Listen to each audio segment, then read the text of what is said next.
यहां से सवालों की बौछार चालू हो गई। तेरे को ये फॉर्मूला याद रखना है, चाहे कुछ भी हो जाए। ये डेरिवेशन वेरिएशन किसी काम का नहीं है, परंतु ये तेरे को फॉर्मूला याद रखना है। स्टॉप पोटेंशियल की वैल्यू होती है के मैक्स बटे ई। ये जो वी नॉट है, जिसको हम स्टॉपिंग पोटेंशियल बोल रहे हैं, इसकी वैल्यू है के मैक्स बटे ई। यहां से क्वेश्चन पूछे जाते हैं भर भर के। What is V naught? Stopping potential क्या होता है? ये बाहर वाली बैटरी का पोटेंशियल। अगर मैं ऐसा बोल दूं, कोई एक सवाल ले लो, सपोज क्वेश्चन ले ले, क्वेश्चन से मत समझेगा।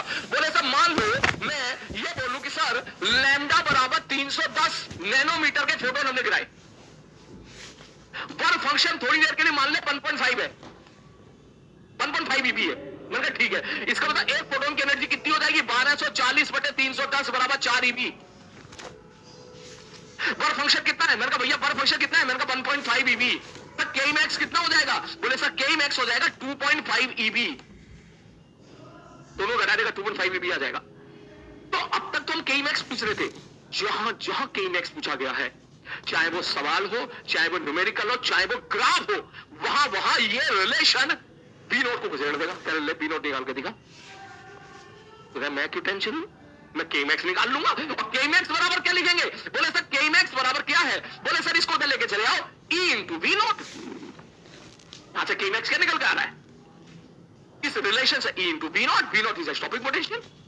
अब ध्यान से देखना, ई से ई कैंसिल आउट हो गया, है तो इलेक्ट्रॉन ही ना, मतलब है तो। ये इसकी वैल्यू क्या है? 1.6 इंटू 10 टू 1 माइनस 19, ये भी 1.6 इंटू 10 टू 1 माइनस 19 है। इसका मतलब वी नॉट कितना आ गया? वी नॉट आ गया 2.5 वोल्ट।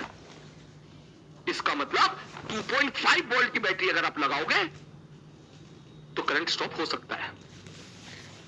सर आपने क्यों बोला हो सकता है? यहां भी एक पंगा है। क्या पंगा है बता दूं? चल बता देता हूं, ध्यान से सुनते। इसमें भी एक सवाल अभी तक आया नहीं है। एडवांस वाला भी दे सकता है, मल्टीपल चॉइस में दे सकता है। 99% बच्चे गलत कर देंगे। ये बात बाहर नहीं जानी चाहिए। बोले क्या? बोले अगर ये डेटा मैं दे दूं, सपोज एडवांस का कोई सवाल बनाया, इस डेटा की लैंग्वेज थोड़ी सी कॉम्प्लिकेटेड कर दी और सेम डेटा दे दिया मैंने, और ये सवाल बना के प्रेजेंट कर दिया, और मैंने स्टॉपिंग पोटेंशियल निकलवा दिया 2.5 वोल्ट, और मैंने फिर ये सवाल की लैंग्वेज लिखी, ध्यान से सुनना लैंग्वेज, कि अगर हमने बाहर वाली बैटरी, जो बाहर वाली बैटरी है, बात समझ आ रही है, उसका पोटेंशियल 2.5 वोल्ट रखा, then current will stop. Current की वैल्यू हमको 0 मिलेगी। ये हमेशा होगा। तू कहेगा नहीं हमेशा नहीं होगा। बोले फिर क्यों नहीं होगा? रूल नंबर 1 हो सकता है। नहीं नहीं, इसमें मजा नहीं आया। मगर रूल नंबर 2, क्या पता तूने बाहर वाली बैटरी जैसी लगानी चाहिए थी उसकी उल्टी लगा दी हो। इसका मतलब बैटरी का सही तरीके से लगाना भी जरूरी है। मतलब तो ये सवाल, यहां पर इस सवाल में अगर बैटरी 2.5 ईबी आप ऐसे 2.5 वोल्ट ऐसे लगाते हो उस सवाल में, यस अब करंट 0 हो जाएगा, मानते हैं, डेफिनेटली करेक्ट है। लेकिन उसने अगर ये नहीं